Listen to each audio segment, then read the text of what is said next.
atrás tiene una tarjeta de memoria extraíble e intercambia información con el controlador central usando un protocolo de comunicación industrial. No es nada como lo que ustedes han visto hasta el momento. Esto lo vamos a ver a detalle más adelante en el curso. La pantalla pues es táctil y puede tener lo que ustedes quieran. La forma de programar es un asistente gráfico en donde uno arrastra los elementos y los configura. También la paleta me permite tener control casi que píxel por píxel de lo que quiero que se desplegue si quiero hacer algo gráficamente más complejo. ¿Sí? Luego, esto que está aquí es una fuente de voltaje. La fuente recibe 120 voltios en corriente alterna y saca 24 voltios en corriente directa para poder alimentar todos estos módulos, incluyendo el PLC. ¿Sí? Todo esto que está aquí, la pantalla y algunos otros componentes, utilizan una alimentación de bajo voltaje y en donde el estándar es 24 voltios DC. ¿Sí? A esto, como les comenté, se le conecta 120 voltios AC que provienen de un tomacorriente normal, y por eso es que los tableros tienen una espiga normal. Por favor, siempre conecten los tableros a la parte del UPS. Primero al UPS, siempre. Y segundo, conéctenlo a la parte del UPS que no tiene un respaldo de batería. Como así, los UPS que están en el laboratorio tienen, si desconectan todo y los ven de frente, una sección que dice Power Surge plus Battery Backup. Y la sección superior debería decir solo Power Surge. Eso quiere decir protección contra una sobrecarga o pico de corriente más respaldo de batería, o sea que todo se quede encendido, lo que esté enchufado ahí, si la luz se va, mientras que lo que esté conectado en el otro lado solo está protegido contra una sobrecarga. Conéctenlo en el segundo, ¿sí? Siempre al UPS, por favor, esta es pida, siempre al UPS.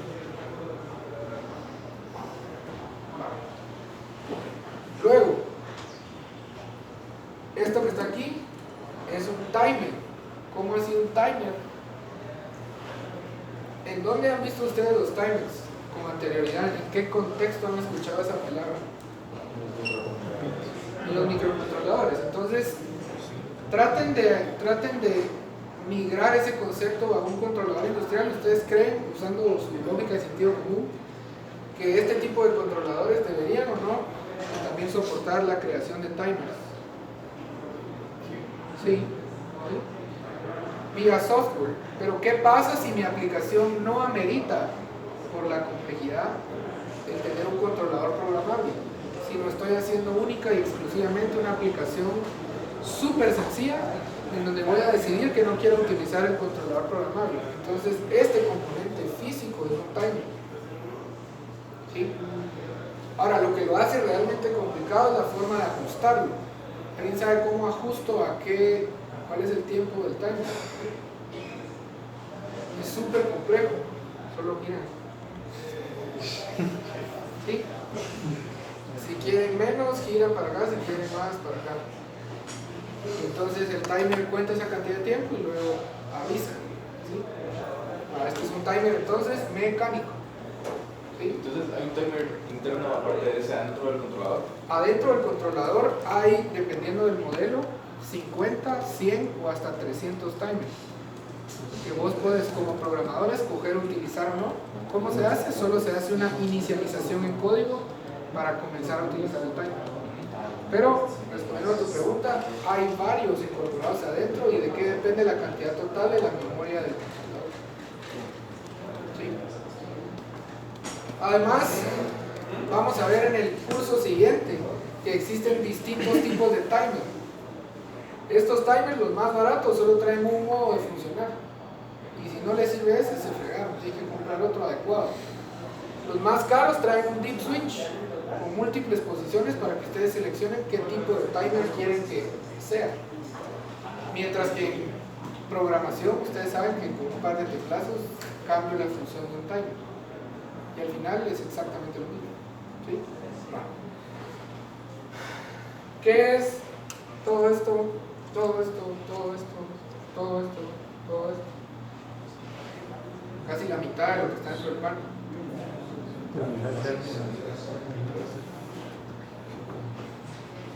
Son... Hay que conectar tubos. Hay que conectarlo. Solo quiero... voy a quitar. Mira, disculpa, ahí en ese armario de atrás pueden abrir las puertas. Plástico grises con doble agujero son, en español, borneras de tornillo. En inglés, terminal block. Es la forma correcta en la industria de hacer un empalme. Es el equivalente a un nodo de subproto. ¿Sí? Que está terminantemente prohibido en cualquier trabajo industrial hecho de la forma correcta. Empalmar con cinta de aislar, o peor aún, sin cinta de aislar y dejar el empalme expuesto. Porque espero entiendan, si utilizamos esas malas prácticas aquí no va a pasar mucho tiempo antes de que ocurra un accidente y ya no se da. Entonces, por favor, cualquier empalme o prolongación de alguna señal tiene que estar hecha en una bornera de este tipo. Para ahorrarme la explicación se las voy a pasar para que las vean por dentro y terminen de entender cómo es que funciona. Pero en resumen, se utilizan para hacer empalmes dentro del panel de control. ¿Sí? ¿Por qué esto es mejor que un empalme hecho con cinta? Porque la resistencia mecánica de este empalme es muchísimo más alta, porque cada punta de los cables está atornillada. ¿Sí? Tiene un tornillo que presiona los conductores dentro del cable perpendicularmente. ¿Sí? Y ustedes pueden apretar bastante ese tornillo y el cable jamás se va a zafar de ninguno de ambos extremos. No tienen que empalmarlos como tal, sino de eso se encarga la bornera de tornillo. Se van a fijar, tiene una pequeña placa metálica por dentro que une las dos puntas del cable. ¿Sí? ¿Qué más? Esto que está aquí son, y el nombre correcto es, disyuntores, conocidos usualmente en la calle como flipones. En inglés el nombre correcto es circuit breaker, o en algunos casos le dicen solo el breaker a secas. Pero circuit breaker, el breaker o el flipón, todo se refiere al mismo componente, cuyo nombre adecuado es disyuntor. El disyuntor, al igual que un flipón de la casa, es un dispositivo de protección. El disyuntor está fabricado para poder soportar un consumo de corriente específico. Estos disyuntores, por ejemplo, son de 4 amperios. Eso quiere decir que la carga que esté conectada al flipón no puede consumir más de 4 amperios, porque si lo hace, el flipón o el disyuntor instantáneamente se dispara y se escucha así. Va, entonces, miren pues, pregunto, ¿alguien me puede explicar qué es un cortocircuito? El pico de corriente. Muy bien, y eso, esa es la mitad de la primera mitad de la definición. ¿Y eso qué ocasiona? La corriente. Un pico de corriente infinito. Pero digamos, ¿eso incrementa o disminuye la corriente? Mucho en un lapso de tiempo súper corto, ¿sí o no? Va, entonces, miren pues, ¿qué significa que ustedes están trabajando en su laboratorio y en eso algún compañero dice, vos, mira, yo creo que este cable va aquí, y otro le dice, mira, por favor, recuérdate lo que dijo Mario, revisemos primero a dónde debería ir conectado, y la otra persona les dice, no hombre, aquí va conectado, yo vi que aquellos ahí lo conectaron. Eso pasa todo el tiempo, y cuando lo conectan se escucha esto. ¿Qué quiere decir? Que acaban de hacer un cortocircuito. No sé si me entienden. O sea, este sonido no es bueno. No vayan a venir, ala, y es que mira, hasta sonó. Porque no queremos que eso suene, ¿sí? ¿De acuerdo? Y ojalá nunca escuche esto. Los 4. La única explicación es que alguien me agarraba así los cables, ¿sí? Entonces, estos son disyuntores unipolares. ¿Por qué unipolar? Porque son de un polo. ¿Cómo así polo? Porque solo están hechos para conectarse a una línea. Este es independiente del de abajo y de los otros 4. O sea que aquí hay 4 disyuntores de un polo. ¿Sí? Estos se utilizan para derivar los circuitos de bajo voltaje adentro del panel y tener una protección eléctrica independiente por circuito. O sea, no todo lo que usa 24 voltios está conectado al mismo circuito. ¿Alguien puede tratar de pensar en alguna ventaja de tener múltiples circuitos de bajo voltaje y no solo uno? ¿Perdón? Ok, sí. ¿Alguien más? Distribuirla, pues que la corriente no baje, que está en verde. Sí, también. Pero hay algo más importante. ¿Ruido? ¿Perdón? ¿El ruido? No. Asumamos que aquí adentro no hay ruido. Miren pues, hagan de cuenta que todo lo de 24 voltios está conectado a uno, ¿sí? Y ustedes están haciendo una subconexión ahí, igual, ¿verdad? Son imprudentes y el sonido mágico.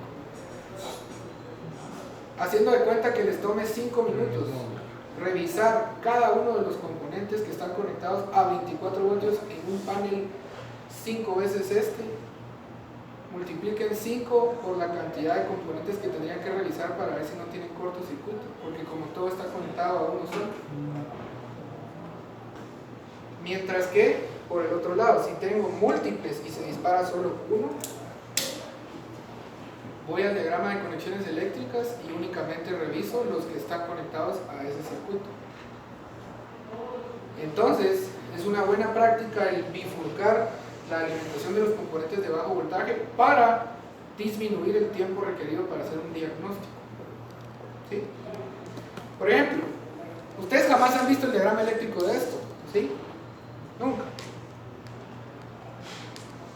Pero si, por ejemplo, ustedes sí supieran que hay un disyuntor que está dedicado a la pantalla, ¿sí? Y ustedes, sin tener que abrir aquí, ven que la pantalla está apagada, podrían tratar de enfocar su atención en ese circuito, ¿sí? Entonces, en resumen, esa es la principal ventaja de bifurcar la alimentación de bajo voltaje, ¿sí? Bueno, estas son borneras de tornillo, solo que las que son de color verde se utilizan para la tierra física.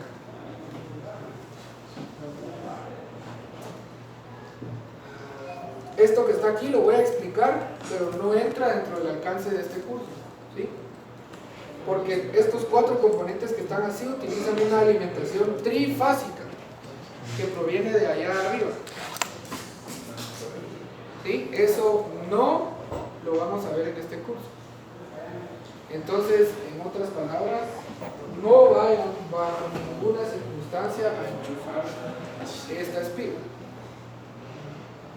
Si no entra en el UPS, no es la correcta. ¿Sí? Va, segunda regla. La primera es no sacar esta tarjeta de memoria. ¿Sí? Va. Esto es un disyuntor trifásico. La diferencia con un disyuntor unipolar, traten de pensarlo así. Si yo tuviera 3 disyuntores unipolares y a la par un disyuntor trifásico, si yo conecto a este una carga trifásica y se origina una sobrecarga en la línea 1 de 3, si estoy usando 3 disyuntores de un polo, ¿cuál se dispararía? El número 1, únicamente, porque son independientes. ¿Me explico? Pero eso no me sirve porque entonces sobrecargaría las otras dos fases restantes. Y lo más probable es que igual se dañe, se sobrecaliente o se terminen quemando las tres, porque no estoy interrumpiendo la potencia en el momento en el que se origina la sobrecarga. No sé si me explico. Mientras que se utiliza uno trifásico en cualquiera de las tres fases que se detecte la sobrecarga, estas tres piezas de plástico están unidas al frente, se dispara y se corta la energía en las tres fases. En resumen, esa es la diferencia entre un disyuntor trifásico y tres disyuntores de un polo. ¿Sí? Esto es un variador de frecuencia.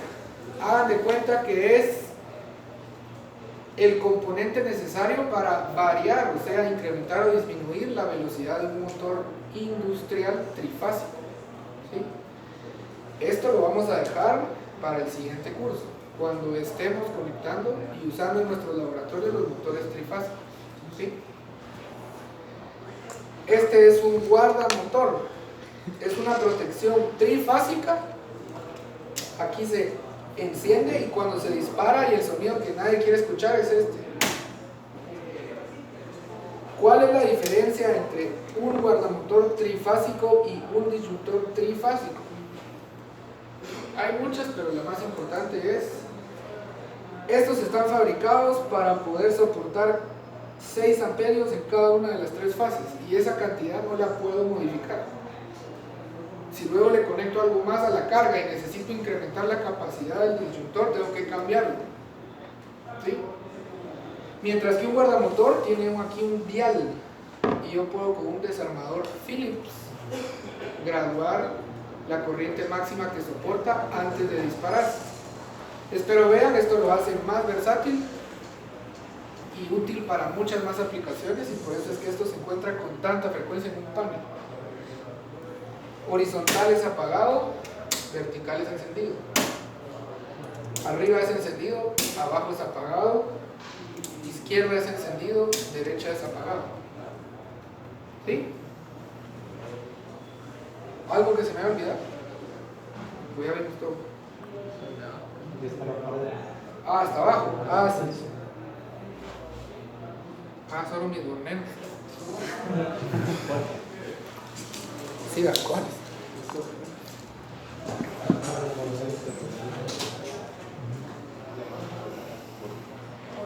Todos aquí entendemos que es un relay. ¿Sí? O no mucho, la verdad.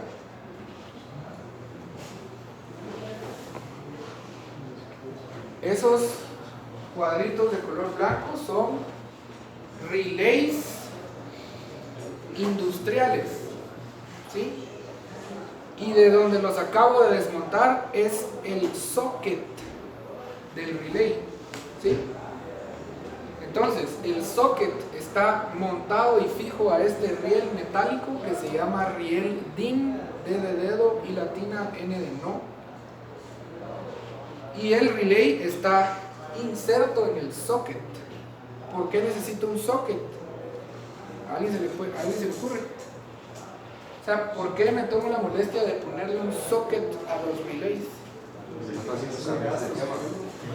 Si se quema, no tengo ni siquiera que tener un desarmador para cambiarlo. Solo lo extraigo del socket, lo tiro a la basura e inserto el nuevo. ¿Sí? Primero. Segunda, desde ahí no lo ven, pero cuando tengan su tablero, cada socket tiene en la parte superior un LED de color naranja. Esa luz piloto les permite saber si la bobina del relay está o no energizada. ¿Sí? ¿Han escuchado antes la palabra contacto NA y NC? O en inglés NO y NC. Cuando uno habla de los contactos de un relay, hay dos tipos. En español, normalmente abierto, eso quiere decir que es un contacto que mientras la bobina del relay esté apagada, el contacto está abierto. Cuando la energizo se cierra, porque es normalmente abierto. Normalmente cerrado es lo opuesto. Y NO y NC es lo mismo en inglés. Normally open y normally closed. ¿Sí? Entonces, en resumen, el socket sirve porque reduce el tiempo de cambio de un relay y tengo una luz piloto para saber el estado del relay. ¿Algo más que se me olvidó? ¿Sí? El código de color. Ok, ahorita vamos a eso. Donde está la parte del variador de frecuencia. Ese es un contactor. Por el momento únicamente les sirve saber que es un relay porque tiene una bobina, pero sus contactos son trifásicos y soportan potencias altas. Entonces es a este tipo de componentes a los que yo conecto un motor industrial, porque es este componente el que soporta la potencia de la carga.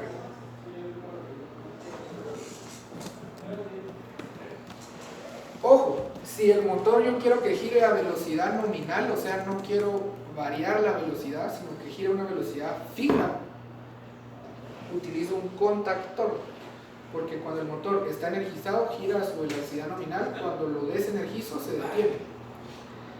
Si yo necesito que la velocidad del motor varíe, entonces no utilizo un contactor, sino un variador de frecuencia. Y Marlon, para terminar, ¿cómo funciona? Esto entonces emite una señal lógica adentro de tu programa, ¿sí? En la parte de atrás hay un bus que interconecta a todos los módulos que están puestos en este rack. Esa señal lógica en tu programa viaja hasta el módulo de salidas digitales y el módulo de salidas digitales envía una señal de bajo voltaje, o sea, 24 voltios, a este contactor cuya bobina se energiza o se cierra con 24 voltios. Y cuando eso ocurre, pasa esto.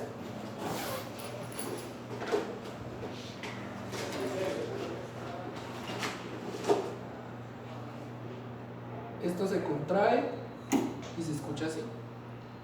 Cuando el motor se detiene, porque la señal lógica en el programa se vuelve cero y el módulo de salidas quita la señal de voltaje, se escucha esto.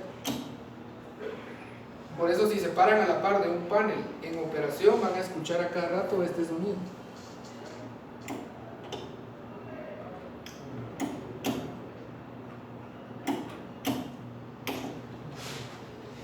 Esto que acabo de hacer no lo hago, solo lo hice para mostrarles el sonido, pero no se usa el desarmador, se usa la señal de control y la salida digital.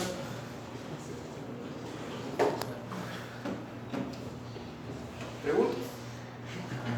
Esa es la única salida de potencia que hay. En estos paneles hay dos formas de hacer girar un motor industrial en este panel. Si es velocidad fija, sí es únicamente esta, y si es velocidad variable, es este. O sea que cada panel está equipado para controlar hasta dos motores. Uno a velocidad fija y el otro a velocidad variable. Pero es simplemente por la restricción de espacio que hay aquí. Si tuviésemos un panel lo suficientemente grande, yo puedo tener 100 de estos y 100 de estos intercambiando información con el controlador usando el protocolo de comunicación industrial. ¿Sí? Solo que necesitaría suficiente espacio para poder hacer toda la conexión. Al final piensen que no importa qué tan grande sea el motor ni qué tan grande sea lo que el motor hace girar, todo empieza con un mísero 1 lógico en su programa. No sé si me explico. Ustedes pueden hacer girar un motor de este tamaño, como los que vamos a usar aquí en el laboratorio, o un motor que ocupa la mitad de esta clase de una turbina en una hidroeléctrica. Ambos usando la misma señal de bajo voltaje. Lo único que cambia que es el tamaño de este contactor. ¿Sí? Bueno. Para terminar, ¿por qué es tan importante conocer de esto en una industria? ¿Y por qué es tan arriesgado que personas no calificadas tengan acceso a manipular el programa? ¿A alguien se le ocurre?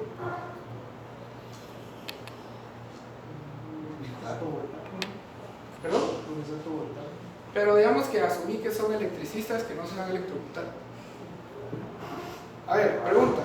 ¿Qué haría falta para hacer girar el motor más grande de una máquina, aún con la máquina detenida y un operador trabajando adentro de la máquina?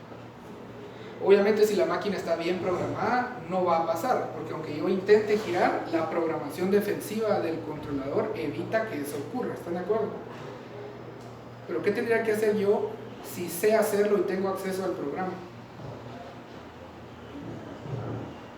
Son 5 segundos y hago girar ese motor, porque puedo hacer lo que en la industria todo el mundo le dice bypass, que quiere decir utilizar programación para eliminar o ignorar las condiciones de seguridad de la máquina y forzar que una salida se encienda. Y espero entiendan, con una salida digital, que saben cómo se mira, una lucecita verde aquí, puedo matar a alguien, ¿sí? No sé si me explico. Por eso es que los trabajos relacionados a esto, en donde tienen acceso a programar las máquinas, son tan difíciles de encontrar y tan bien pagados, porque la responsabilidad que tienen sobre sus hombros es gigante. ¿Sí? Va. Aquí, ojalá nunca nos pase, no va a pasar ningún accidente y yo voy a hacer todo lo posible, pero necesito que me ayuden siendo precavidos. ¿Sí? ¿Alguna otra pregunta? ¿Sí? ¿La tierra física cómo la tienes? Ok. Esta parte del tablero y esto y toda la carcasa metálica está conectada a esta bobina de tornillo. Porque esta se fija al riel DIN usando esta parte. Pero si te fijas, ahí no hay metal. ¿Estás de acuerdo? O sea que lo que sea que yo conecte aquí o aquí está interconectado, pero aislado del fondo. Las borneras verdes con amarillo aquí atrás tienen metal y ese metal está conectado con la parte frontal. Entonces, al insertar una de esas borneras en un riel, estoy haciendo contacto con todo el chasis metálico y eso viene a dar aquí al pin polarizado del espíritu. ¿Sí? ¿Alguna otra pregunta? ¿El código de colores? El código de colores, sí, perdón. En la industria, usualmente para señales de bajo voltaje, si son positivas se usa azul y si son negativas, porque estoy hablando de DC, se usa blanco y negro. Perdón, azul y blanco.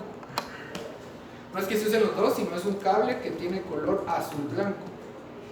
Aquí no se respetó ese estándar porque de plano a ellos se les acabó el cable.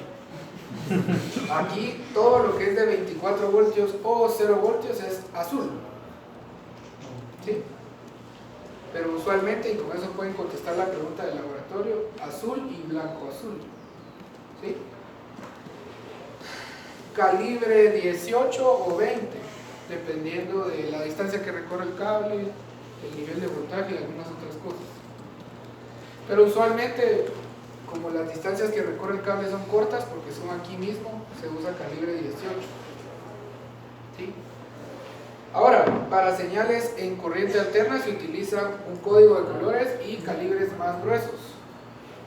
En este tablero, para las señales de corriente alterna monofásicas, o sea, el enchufe que sí tienen que conectar, blanco es neutral, esa es la referencia del voltaje, negro es el vivo, o sea, los 120 voltios AC, y el verde es la tierra física. Y en lo trifásico, negro es la línea 1, rojo la línea 2 y blanco la línea 3. El código de colores puede cambiar dependiendo del país, dependiendo del fabricante de la máquina, pero se trata de mantener cierto estándar. Para empezar, si no hay código de colores, solo eso es un gran problema. ¿Sí? Por ejemplo, un ejemplo real, y con eso terminamos. Lo que puede hacer la diferencia entre que si los llaman a las 3 de la mañana para un problema que no puede resolver el electricista que ustedes dejaron de turno.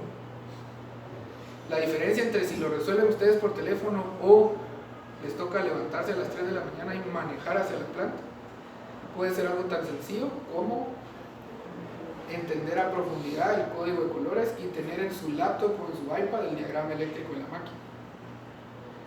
¿Cómo así? Mire, ingeniero, es que no funciona no sé qué válvula. Y les mandan fotos donde lo único que sale es la válvula. Y la inundación que eso está ocasionando. ¿Qué hago? Es la pregunta, se los juro, así es. Alguien bien preparado saca su diagrama eléctrico en la laptop, ahí en su cama medio dormido, busca la válvula, tratando de entender de quien está en la planta qué válvula es. La identifican y en el diagrama eléctrico, como lo saben leer e interpretar, buscan de qué salida digital proviene esa señal. ¿Sí? Y entonces pueden ir y decir, mira, revisar que no hay un falso contacto en la terminal de tornillo número 10 del cuarto módulo. ¿Sí? Y de ahí, sí, ahí está. Y esa puede ser la diferencia. Y pueden preguntarle de qué color es el cable. Y si les dice es azul, entonces ustedes saben que es una señal de control. Para eso puede servir, ¿sí? Bastante. O se levantan y tienen que ir a hacer lo mismo. Eso es lo que enfrente la mano. Bueno, si no hay más preguntas, ahí estamos por hoy. Los espero aquí el miércoles a las 5:20. Sí, morado. Es un cable de comunicación de un protocolo industrial que se llama Profibus. La diferencia entre eso y los cables que usan en su protoboard son el calibre del cable y la protección contra ruido e interferencia que tienen estos.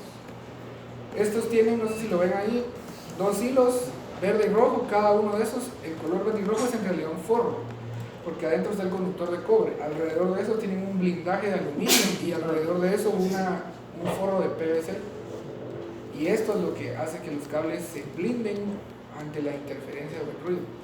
¿Sí? Esto te permite interconectar muchas cosas en paralelo para que intercambien información. Bueno, que les vaya bien, los veo el miércoles.